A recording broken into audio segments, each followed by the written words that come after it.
May buntag mga suking di paminaw dinhi sa DYSR 95.1 FM Dumaguete. Mao kini ang Cornerstone Believers Radio Program.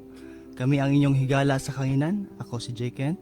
Ug kauban ako karon si Evangelist Milias, Evangelist Maven, ug kanunay karon naghatag sa mensahe mao si Dr. Faulkner Faith Mascardo. May buntag kaniyong tanan. Mayong buntag. And of course, we'd like to invite everybody to follow our YouTube channel, no?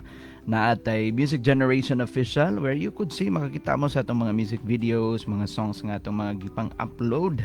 And of course, tanan nato nga mga songs, if ganahan mo stream niini gamit ang inyong nga mga phones or unsa ba siguro, no? It's available on all streaming platforms. We have Apple Music, Spotify, YouTube Music, depende ra gyud nimo. You choose your streaming platform.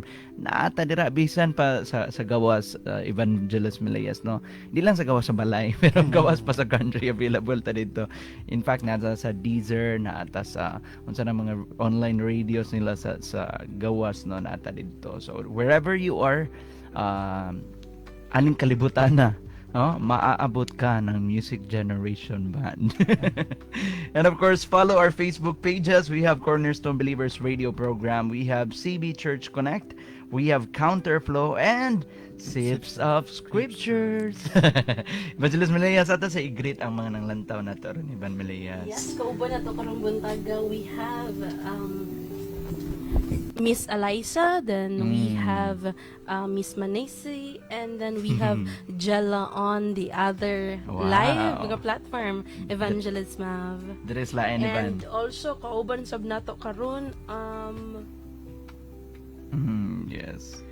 yes, other mga kaigsuunan nato sa kahanginan, Evangelist Mav. We have Cliff Cathy nga kuyog nato, no, and hello, good morning to Richie Peñas nga kanunay natong kuyog. And for the rest nga naa sa kahanginan, may buntag diya kaninyang Teacher tanan. Nene is also with Yes. us. Ma'am Elsa Borja is also watching, no? And the rest, of course. Mayong buntag sa tanan. Mayong buntag. Ato ang sugdan nga to ang kabuntagon ni Evangelist Mav ug mga pagampo. Gampo kita. Hallelujah. Langit na ng mga mahan ni ini nga matahom nga kabuntagon. Nagaday kami sa tanan nga imuhang ginatudlo ka namo ug labi na ni adlaw sa amo ang padulong pa namo nga ma-learn. Ikaw ang tinubdan sa kaalam sa kabalo sa kinabuhi, kusog, kalipay, maayong pangunahuna, kagawasan, kadaugan, panalangin, maayong kaimtang sa kinabuhi ug pagkamabungahon ug pag-uswag. Busa mamati kami kanimo tungod kay wala kay itudlo namo nga makadaot hinuon alang kini sa amo ang matag usa nga kayuhan. Mamati kami sa imong pulong ug palihog ka usab ang imong espiritu, tabangi kami nga dili madisturbo sa bisan unsa nga mga buhat sa kaaway. Tabangi kami nga makatunan ug makuha gayud namo amahan ang gusto nimo nga buti mo ipasabot sa imo ang balaang kasulatan. Kining tanan namong giampon ning kabuntagon sa ngalan ni Kristo Jesus ug sa tabang sa Espiritu Santo. Amen. Amen. Sige, paliw sa pagbasa Evangelist Mav sa English nga translation sa Exodus chapter 3 starting from verse 18 to verse 22. Okay. NLT nga version. The elders of Israel will accept your message. Then you and the elders must go to the king of Egypt and tell him, the Lord, the God of the Hebrews, has met with us. So please, let us take a 3-day journey into the wilderness to offer sacrifices to the Lord our God. But I know that the king of Egypt will not let you go unless a mighty hand forces him. So I will raise my hand and strike the Egyptians, performing all kinds of miracles among them. Then, at last, he will let you go. And I will cause the Egyptians to look favorably on you. They will give you gifts when you go, so you will not leave empty-handed. Every Israelite woman will ask for articles of silver and gold, and fine clothing from her Egyptian neighbors, and from the foreign women in their houses. You will dress your sons and daughters with these, stripping the Egyptians of their wealth. Si Cebuano Evangelist Jacob, kaya ra? Kaya. Si Cebuano, sige, basahan. Nagingon din sa Exodus kapitulo 3 bersikulo 18. RCPB. Ang akong katawhan mamati kanimo. Unya uban sa mga kadagkuan sa Israel, pangadto kamo sa hari sa Ehipto ug ingna siya, si Yahweh, ang Dios sa mga Hebreo, nagpakita kanamo. Busa tuguti intawon kami pag-adto sa deserto sa gilayon nga tulo ka adlaw nga pagbadtas kay maghalad kami ngadto sa Ginoo nga among Dios. Hinoon, nasayod ako nga dili gayud kamo tugutan sa hari sa Ehipto gawas kun pugson siya. Apan gamiton ko ang akong gahom ug silutan ko ang Ehipto pinaagi sa mga kahibulungang butang nga buhaton ko didto. Pagkatapos ni ana, tugutan kamo niya sa paggawas. Himon ko nga tahoron kamo sa mga Ehiptohanon aron inigbiya ninyo dili kamo manglakaw nga walay dala. Ang matag babayeng Israelita, mangayo og mga biste og mga alahas nga bulawan og plata gikan sa ilang silingang Ehiptohanon ug kang binsan kinsang babayeng Ehiptohanon nga nagpuyo sa maong balay. Isulob kini ninyo sa inyong mga anak og niining paagiha makakuha ninyo ang bahandi sa mga Ehiptohanon. Plundered by promise. Yeah. Actually, mao tanay ako title Evangelist Milias, Plundered by Promise. Pero lain mo gipaminaw ng plundered good ni Evangelist Milias kay uno na mura mo gud na siya og kanang kada bang gitulis. Nanguha sa bahandi ba. Pero sa tinuoray lang madato gid ang mga Hebreoano ni panahon na tungod kay ang Dios may nagsugod nga. Well, nang kuhaon ninyo mangayo mo sa mga kwintas, sa mga bulawan, sa mga alahas, mga singsing, guban pa nga mga ginataod-taod sa mga Egyptians. Kaya hilig man sila anak, Evangelist Milias, yung mga articles, mga mahalon bitaw. So, ni kabuntagon, ako lang kita itulan ng ato ang mensahe karon og God's covenant path from silence to salvation. God's covenant path from silence to salvation. Kung sa Cebuano pa nagingon, ang dalan sa pakigsaad sa Dios gikan sa kahilom ngadto sa kaluwasan. Ang dalan sa pakigsaad sa Dios gikan sa kahilom ngadto sa kaluwasan. So gikan di sa kahilom ngadto sa kaluwasan na siya dalan. Kini nga dalan gitawag siya dalan sa pakigsaad sa Dios. Dalan sa pakigsaad sa Dios. Kasabot ka na itong title ni Evangelist Milias. Nindot kayo. Private. God's covenant path from silence to salvation. Okay. Ang gingon magod sa verses 18 to 22 nga ang Dios nila nagistorya siya, nagistorya siya ni Moses how the people will respond. Sa unsang paagi nga mga tao mo sanong ba sa iyahang pagtawag. And how Pharaoh will be interacted with and how deliverance will come with blessing. It's a passage about commissioning, confidence, and covenantal provision. Tulo na sa kasi ang iyong makitaan ng passage. Commissioning, confidence, and covenantal provision. So nagpakita din ni that God not only calls but also supplies, provides, and equips for the mission. Kita ni mo diha nga kung ang Dios magtawag din nimo, sangkapan ka niya, paligunon ka niya, empower ka niya, tagbuon niya ang panginahanglan. Basta siya ang mutawag nimo. Pero kung makatawag ka, na, ayaw patuga-tuga kay pas mo kagayod. So doon natin tulo ka mga bahin ni ini nga itong minsay karon nga nagadasig ka na ito yung kabuntagon sa pagsalig sa initiating promise sa Dios. Pag mingon tag initiating promise sa Dios, musaad ang Dios, nisaad ang Dios tungod kay siya gauna-una ni ini ba kanang ang iyang saad nagsugo man gud sa nimo nya tan-aw niya nga ang tao siguro sta mo ng tao gud Evangelist Milias kinsa bay ganahan ng taon mo sanong mo response tawag si Ginoo kung apoy promise. Di na jud promise, ha? Na jud promise. So normal jud kasabot ang Dios na namo nang si Moses gi-promisean sa Dios. And we should expect His shaping power in our work Expectar ta nga ang iyang gahom mo ni siya mo porma nato. Mo porma sa ato ang ginabuhat. Kay kung di tatabangan siyang gahom, di po magkadimaon nga itong gibuhat. And mag-expectar sa tang hindi nga mensahe to live in hopeful obedience that leads to blessing for others. Kinabuhi ta nga adunay malaumon nga pag-obey, pagsugot na may ubang sugot gaya na pugos na lang. Kanang hopeful obedience is ning obey ka tungod kining laom ka nga adunay panalangin sa unahan nga madawat ni sa Dios kung mutuman ka siyang mga sugo.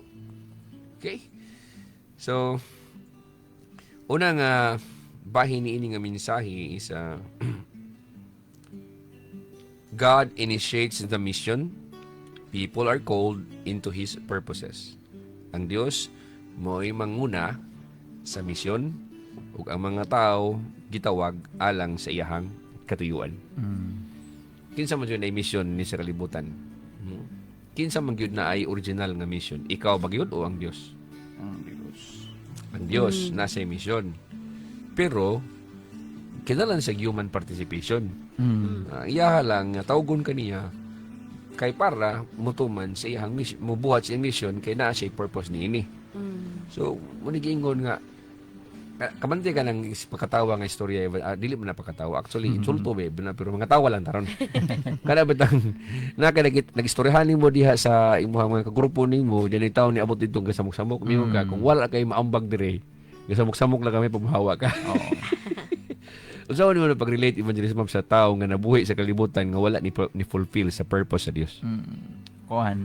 Probably usik-usik ra og hangin sa kalenda joke. Pero rabag ang tawo nga dili gyud matunong sa calling sa Dios, Evangelist Emilia. Sama nga you're living your life aning kalibutan na in vanity. Wala gyud kay gitawag nato nga purposeful living. You cannot cause an impact to the people around you. And so much dili po ka kuan pod, let's say ka sa unta potential nimo ning kalibutan. So in a way imong papel sa kalibutan is not that significant unless of course matunong ka sa tawag sa Dios. Paliw ko ikaw na basa Evangelist Emilia sa verse 18. Bisaya, Pastor. 18, ang akong katawhan mamati kanimo. Unya uban sa mga kadagkuan sa Israel, pangadto kamo sa hari sa Ehipto ug ingna siya. Si Yahweh ang Dios sa mga Hebreo, nagpakita kanamo. Busa tuguti intawon kami pag-adto sa disyerto sa gilayon nga tulo ka adlaw nga pagbaktas kay maghalad kami ngadto sa Ginoo nga among Dios. Pagkaklaro kay pagkabasa. Inani ni siya mga higala, mga suking tigpaminaw, no? Ug mga naglantaw diha sa Facebook, duha man nga tong broadcast karon. Sa personal nga account Evangelist Marvin ug sa DYSR. Okay, ako explain. Kani nga verse nga gibasa ni Evangelist Melias, God directs Moses. Siya mo naghatag ng direksyon ni Moses nga tapukon kuno ang mga kadagkuan sa Israel. Ang mga elders dito, mga kadagkuan. Tapukon sila ug nga i-present ang message. Unsay message? Nga ang Israel will request freedom from Pharaoh. Nga ang mga katawuhan sa Israel mo request bag kagawasan gikan sa hari sa Ehipto. Ug kini nga tawag Evangelist Melias is collaborative. Pag may tag collaborative evangelism, kung siya imong understanding ano? Collaborative means it's like a group work na may isig katawo nga mo trabaho uban kanimo. Mutabang. Mutabang. So dili siya solitary. Dili. Kung na ako nung Mayo, example ako nagpastor ko niya, ako raw sa Dumaguete City, medyo mutabang na ako. Soloist. Bisan mo ganyan mga soloist nga mga banda evangelism, naginalagyan po na sa musicians. Accompaniment. Si Moses, giingnan siya sa Ginoo nga ingna to man kadagkuan sa Israel kay dili na madala nimo ikaw ra. Nakuha ni mo Evangelist Melias. Dili mo dala si Moses bisag pag-unsa siya ka equip ug empowered sa Dios. Sa Dios nun nga gahom, pero kung dili siya mamati sa Ginoo sa direction nga paadtuon siya sa mga kadagkuan sa Israel kay pasultian sila nga kamo tagaan mo gagawasan sa Dios, nagpakita ang Dios nako, pero magkuyog ta man tutos paraon. Di mo talaga ako ra. So this is a collaborative nga call, not solitary. Why? Yan din siya because leadership, ganun mo type din sa comment section, leadership involves communal discernment and leadership among the people. Leadership involves communal discernment. Di na siya madala nimo og mag-inusara ka, di na madala nimo og sabto nimo nga ikarang usa, kinahanglan kag kauban nimo sa buluhaton. Kung ganahan ka mangulo og daghang mga katawhan, dili na siya madalag usara. No. And the message is framed as a divine initiative. Because the Lord, the God of the Hebrews, kanang ingon diha nga si Yahweh, ang Diyos sa mga Hebreo, nagpakita kanamo. Amen. Kabante ka? Ano na plural man na siya Evangelist? Natawa ko sa imong English nga translation. Nagpakita ba gidi ay ang Dios ngadto sa mga elders sa Israel o ni Moses ra? Ni Moses ra. Moses ra. Anya ngano man na ngano naas man na diha, sige basa ko sa English ko no. That's verse 18. Verse 18. The elders of Israel will accept your message. Then you and the elders must go to the king of Egypt and tell him, the Lord, the God of the Hebrews, has met with us. Alahiga. What's up na? Wala ni. What's up na? Manabantay ni mo na Evangelist Milias. Ganahan ko sa may explanation na bahat na ganyan. Wow. Bita, Pastor Faulkner, kanang una kay makangana ka nga, though it has been originally nga si Moses ang unang ingnan apan niingon ang nindot kay pag-point out nga moadto ka sa mga elders and then they will accept sa message, then mara ba og kuyog ning mga elders nahimo silang kabahin sa sugo sa ato ang Ginoo di ni Moses. Right, mate? So, ang point mo din ni so people are called into his purposes. And the call is collaborative. Ang pagdala mo ng pagluwas mo sa mga katawhan, dining kalibutan na dili madalag usara. So nangita ka mga kauban, and sometimes na may human good nga mga leaders nga antay ni ini nga plano sa Dios. So nangita po kag mga tao nga mo laban po nimo. Kay aron makumbinsi po nimo kay kuan biya na ang utok bis mga tao biya di ba na magurunag Ginoo na yung Ginoo kay ang ilaglag tao nila kung daghan na ay strength. So yun nang Dios ni Moses ingna to mga elders, itong mga leaders sa Israel, ingna sila. Ingna nga pasultihi sila nga ang Dios atong muluwas nila. Then kuyog mo nga to sa paraon, then kamong tanan dungan mag istorya ngadto kang paraon ingna nga ang Dios nagpakita namo. Evangelist Mav, my point is ang Dios dito ra ni Moses nagpakita. Theophanic pag ito. Dili pag to ingon literal gyud nga ang Dios nagpakita siya. Pinagi na to sa nagdilaab nga sampinit sa burning bush. Pero nga naman nga giapil man ning mga tawhana. Kakita ba gid sila literally sa Dios? Wala. Oh, unsay masulti ni man Evan Mav. Dugang igod sa giingon ni. Damayan na to. Kita na ko diri ba nga, well, makita po nato nga ang Dios aduna gid say gamiton nga tawo to become messenger for many people. And well, kung dili po nimo i-acknowledge nga inani ang pamaagi sa Dios, you will be missing out on the bigger things that God has planned. Yang giplano to a greater purpose. Kini ang nakanindot usaray gistoryahan alahig ang tanan sa kaayuhan, no? Ang agad lang is ang paglaban ra gyud sa matag usa may tungod sa vision sa Dios. It started with Moses bringing the message to the rest of the elders. Then well, sama nga gistoryahan sa Dios si Moses, ang kitsa tong modawat sa mensaheng gihatag sa Dios ni Moses, sama ra po gistoryahan sa Dios. So at least nasabtan nimo Evangelist Mav nga dili din siya kanabang magsulo-sulo nga buluhaton. Yes. So katang gingon nimo kini na damayan. Damayan na to.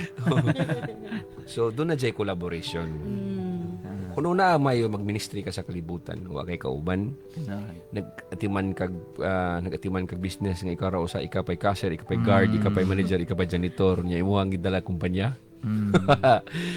God bless na lang.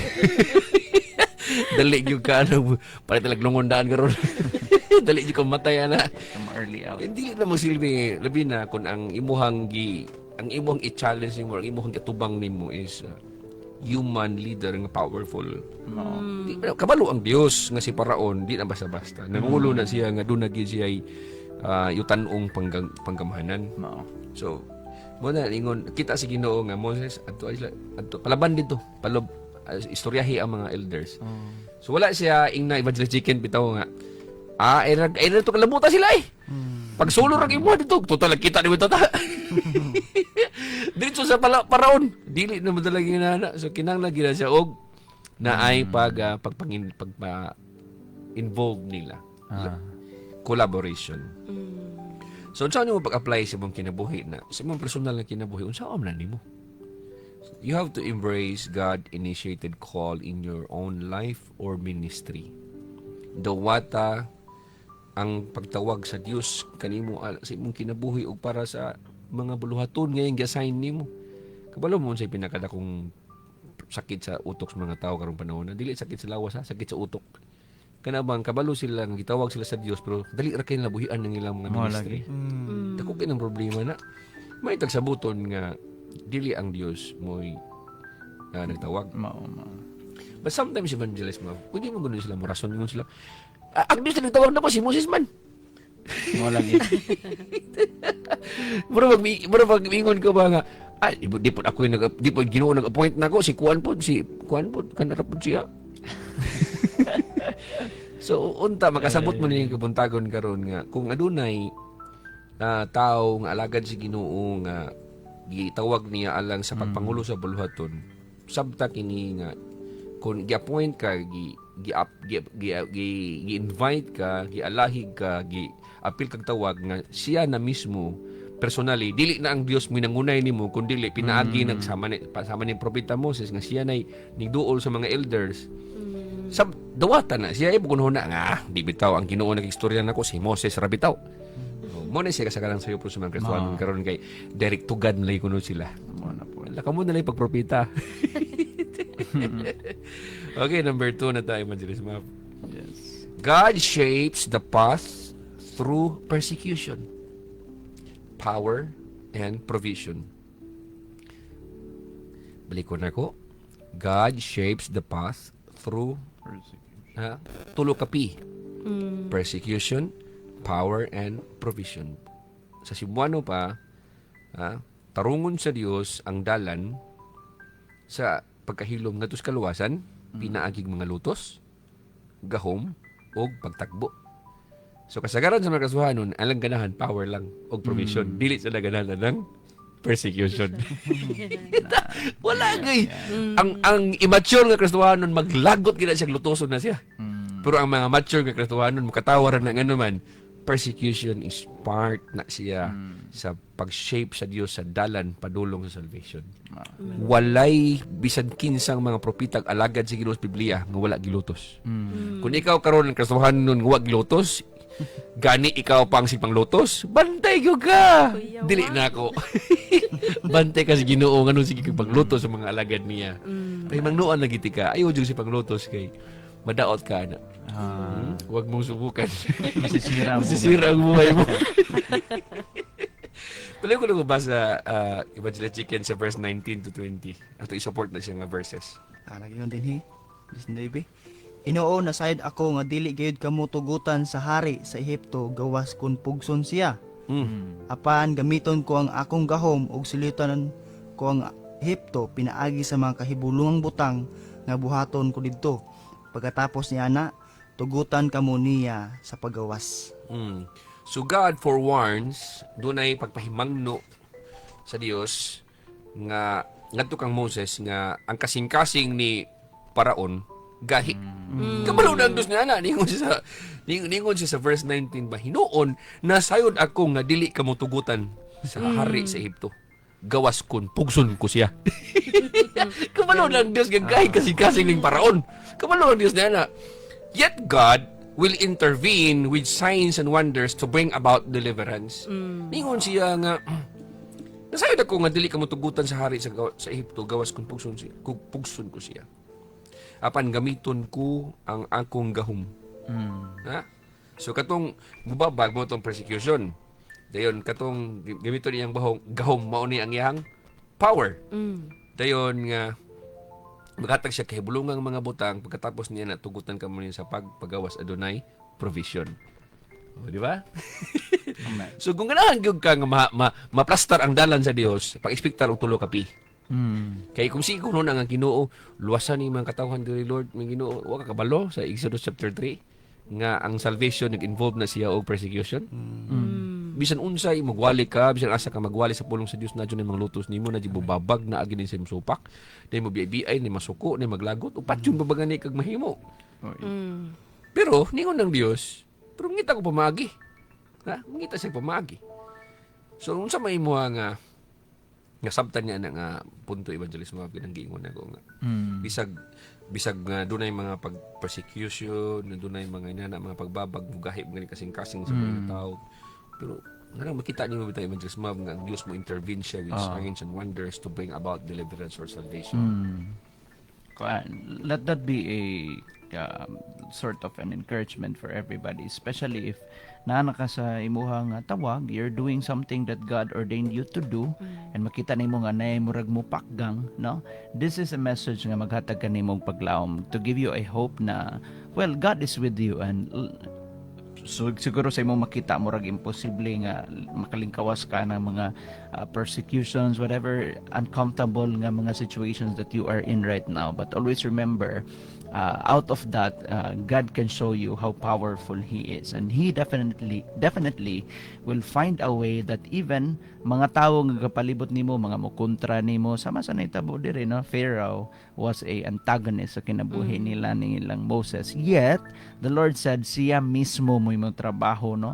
Sa kinabuhi ni Pharaoh to favor Moses, because ang Dios man ang nagpabuhat anak kang Moses. So ikaw karon nga naminaw nga adunay gipabuhat ang Ginoo kanimo, makita nimo nga nay mga tawo nga mubabag nini ayo kabalaka, because God will show you His power and provision. Amen. Pagkaninduta. So salig lang that God can bend even resistant powers to His purposes. Amen. Pwedeng pick-on sa Dios ng mga gahom diha, panggamhanan diha, prudkonan diha na mga tuhod yang mga gahi, pwede nang pangbunalan sa Ginoo muluhod. Amen. Wala lisod sa Dios. Paingon niya nga, dasayon ako nga gahi ni kasing-kasing ng paraon, pero pugson ko siya. Luhod ka lagi. Luhod ka lagi. Okay, number 3 na ta mga higala. Third nini nga bahin sa itong mensahe. Blessing them as they go. So meaning they will leave with wealth and plunder. Bukan ba panalanginan sila sa Dios sa dihang mulakaw na sila. Kining mga Hebreo, makadawat sila mga bahandi, literal, material ng mga bahandi, mga gold ni Evangelist Milias sa dihang mulakaw sila. Sige mo sa verse 21 to 22, Evangelist Milias. Bisaya, Pastor, 21, himuon ko nga tahuron kamo sa mga Ehiptohanon aron inigbiya ninyo dili kamo manglakaw nga walay dala.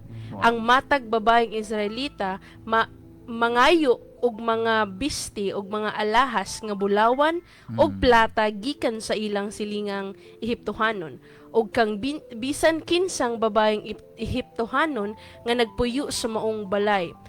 Isulob kini ninyo sa inyong mga anak, og niining paagiha makuha ninyo ang bahandi nga bahandi sa mga Ehiptohanon. So wala di ko ng Dios yung kawatan ninyo mga bahandi. Ang iya giingon diri nga namatag babaeng Israelita mangayo og mga bisti. Nya mahal may mga sinina ni mga Egyptians. Mangayo og mga bisti, og mga alahas nga bulawan, og mga silver gikan sa ilang silingang Ehiptohanon, og kang bisan kinsang babaeng Ehiptohanon nga nagpuyo sa maong balay. So kung ilang silingan dito na yung babae dito ng Egyptian, ako ano na yung silingan, ako ano lang yung hanggang bulawan, ako ano yung silver. Di ko ng Ginoo, Moses, ingna sila hang, mangayo sila. Nga anang pagi, ha? Ha? Then, maadudahan mo. So, ayaw pa kuno na Evangelist Milias nga, Lord, tagay ko gold Ginoo nga, magpadala ang Ginoo gikan sa langit, bundak na si mga atop. Nara pa nila siya palibot. Kung kasi ato na gamito na sa Ginoo. So, kini nga moment din kay kini nga situation din ni Evangelist Milias kay gisugo sila sa Ginoo nga sila'y mangayo. So, naaboy times nga, ang Ginoo mismo may musugo sa tao nga nang silingan, nga istoryahan niya una, ikapon nga kasing-kasing, ato si Emilias dito. Padali ito bugas. Padali ito dito, kwarta, taga itong kwarta dito. Depende na sa sitwasyon. Basta kay, ang provision sa Dios o ang blessing sa Dios, naanas palibot nimo. Amen. Dali yan ang mga gamit. Ikapon na yan ang mga tao. So, iyo pag unahuna bitaw nga, Ginoo, wala ko'y bugas, Lord. Ginoo, wala ko'y bugas. May Ginoo niya mo siya, ginuktok ra ka diya. So may hulat doon mo. Nagulat ko, Lord, nga na ay taga GNT Ginoo, gikas langit. Yeah. Na LBC. Dili na yung na. Pwede gamiton sa Dios yung mga kasilinganan, mga higala, may mga friends sa layong dapit. Pwedeng dili sila pagkatulgon si Ginoo para mapadala nimo ka kwarta, or pwede po ang narapon si kauban siyang panimalay, or basta anybody nga naa sa kalibutan mo ni gamiton sa Dios. So ang simple nga explanation ni nga verses nga itong gibasa mga higala. God promises to make the Egyptians favorably disposed toward Israel so that the people will live with great possessions. Ang Dios mismo mo pabor. Iyang himuon, iyang siguradoon, ingon siya, himuon ko nga tahoron kamo sa mga Ehiptohanon. Ganahan ko na nga lain, naman magkahapon na dyan si kinuktok nila. Nakaingon ko, praise the Lord, kajindot pa niyang nasikulua. Ngano, himuon ko nga tahoron kamo sa mga Ehiptohanon. So, imagine na, mga slaves, rabay na sila. Evangelist Melias, mga ulipon na sila, mga ultimo, mga ulipon. Pero ningon ng Ginoo, himuon ko nga tahoron kamo sa mga Egyptians. So kaya dahil sa Dios, Evangelist Melias, nga ang pinakapobre nga tao, tahuron niyang kalibutan na kung ang Dios na mo lihok. Amen. So kung kailan siya, positive na siya nga side, pwede po balihon sa Ginoo, himuon kung pakaulawan ka nako. Pwede po nang baton sa Dios, nga pong dili. Sovereign siya. Pero niini nga story man God, ang mga luoy kaniadto nga mga slaves nga mga Hebrew people, tahuron sila sa Dios, at tahuron sila sa mga Egyptians. Ang Dios mo'y mangitag pamaagi niyan. Ug dili kay tahuron lang. Ningon ang Ginoo, aron inigbiya ninyo, dili kamo manglakaw nga walay dala. Inigbiya sa inyong lugar, di mo manglakaw nga walay dala. Ang matag babayang Israelita, mangayo og mga bisti ug mga alahas nga bulawan ug plata gikan silang silingang Ehiptohanon ug kang bisan kinsang babayeng Ehiptohanon nga nagpuyo sa maong balay. Isulob kini ninyo sa inyong mga anak ug niining paagiha makuha ninyo ang bahandi sa mga Ehiptohanon. Makuha ang bahandi sa mga Ehiptohanon. Amen. Muna ninyo ganin na Evangelist Milias ang atong title bitaw. Pero kapilon kag sulat sa plundered by promise. Plundered by promise. Kay makuha nilang bahandi tungod sa saad sa Dios. What if wa ka suguas Ginoo mingon ka dito nga silingan kanang ako ano nang imong kwintas. Mapuspusan ka. Kung wala ka suguas sa Ginoo, kung walay saad ang Ginoo nimo. So unsa may panapos nimo lang mensahe ba diri sa map? You end this message. Well, if ikaw gisugo ka sa Dios, no, God is asking you to do something. Ultimately, moabot yun ng conclusion, or it will go to an end nga makita nimo ang pabor sa Dios by the people around you, even to the least people that you expect would favor you. Kaya kay sa Dios nga lihok ko na even mga kontra, no, pwede gamiton sa Ginoo nga adunay gitawag nato nga transfer of wealth, no. Amen, amen. From people nga kanang giisip nga walay Dios aning kalibutan, pero kung ikaw, no, nangalagad kas kinamayon ka nga lakansi siguro ko kay may pag kani akong time nga gamit karon nun pareha ko nila gukod ko kwartan, trabaho ko, negosyo ko, ban ko o sa mga akong gibuhat dira. Pero kung gisugo ka sa Dios to a specific nga call, and when you do that, even the wealth of the people nga giisip nga mga dili Kristohanon or walay pagtuo sa Dios, pwede kayong matransfer kanimo and you will not leave empty-handed. Okay, salamat. Sayon ra sa Dios ang paghatag nimo og bahandi. Basta malipay ang Ginoo nimo ug obligado ang Dios nimo. Amen. O sayon ra pud kang kuha ag bahandi sa Dios kung nagpabadlong kaniya. Amen. Mo na pagtulunan ni kabuntagon mga higala. Daghang salamat sa iyong pagkauban. Ang Dios magapanalangin sa inyong adlaw. God bless you.